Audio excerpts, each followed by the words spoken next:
If the world's going to get better, it's going to be up to you. Barack Obama rises to the forefront of the 2020 election. This is your 2020 fix.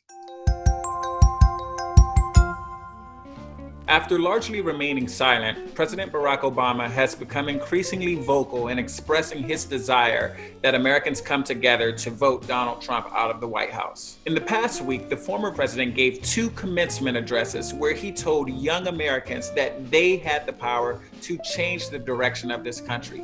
You know, all those adults that used to think were in charge and knew what they were doing, turns out they don't have all the answers. A lot of them aren't even asking the right questions. He talked about the pandemic and the economic crisis that has come as a result, and the challenges that Americans continue to face because of it. But in noting these things, Obama specifically spoke about leadership. This pandemic has finally torn back the curtain on the idea that so many of the folks in charge know what they're doing.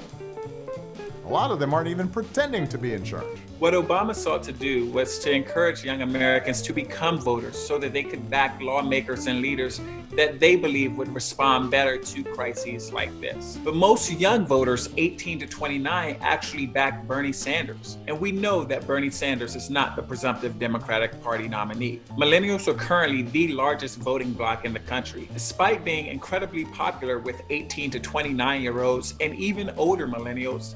They just didn't show up for Sanders.